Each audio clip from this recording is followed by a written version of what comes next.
God had actually sent Israel to Egypt to nurture and preserve the nation. But after several hundred years, a certain Egyptian Pharaoh, perhaps Amenhotep II, forced the Israelites into terrible bondage.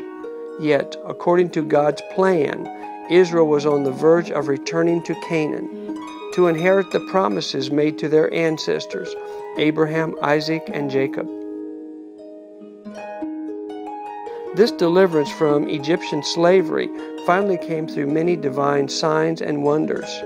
God empowered Moses to lead his people to freedom. Pharaoh suffered 9 terrible plagues and still resisted releasing Israel. But with the 10th Passover plague and the death of the unbelieving Egyptian firstborn, Pharaoh released and even drove the Israelites out.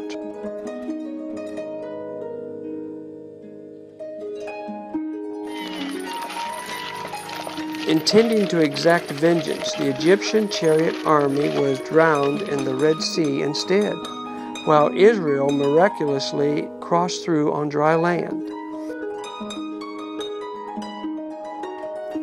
Since Pharaoh's whole army perished in the Red Sea, Egypt would not trouble the Israelites again for several hundred years.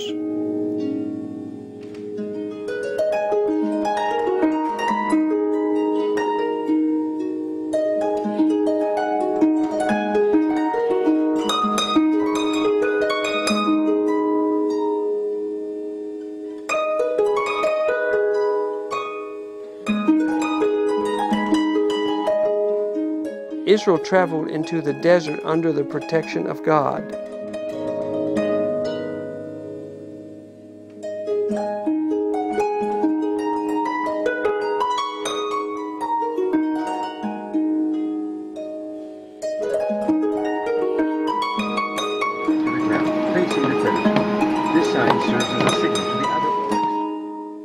At Sinai, the mountain of God, Moses and Israel received the 10 Commandments, which summed up the holiness of the Lord.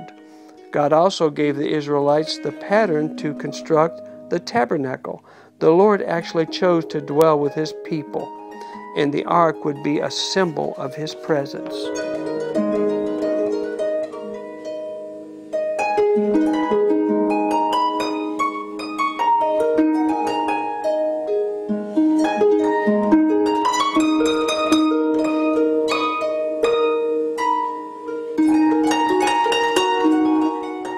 In addition, Israel was taught to war by defeating many hateful desert enemies.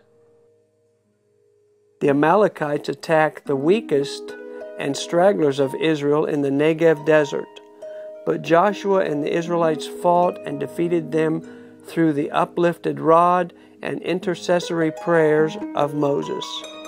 However, they were warned that the descendants of the Amalekites would remain Israel's eternal enemies.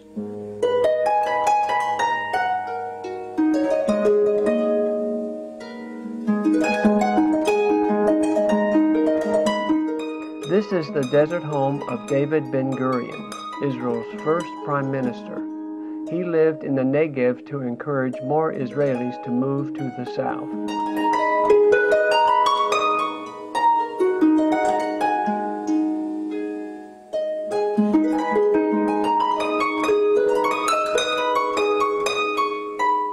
God instructed Moses to not lead the Israelites by way of the Philistine coastlands, the place of high-walled cities and tall warriors.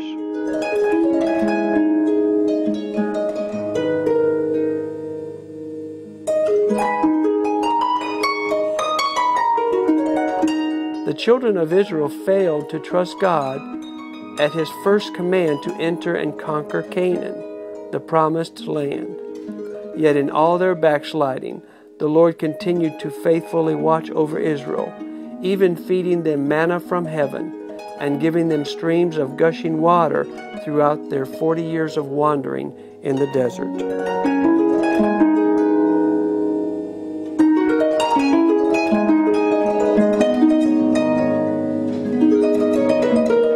Also, the king of Arad attacked, but was soundly defeated and his city destroyed by the Israelites.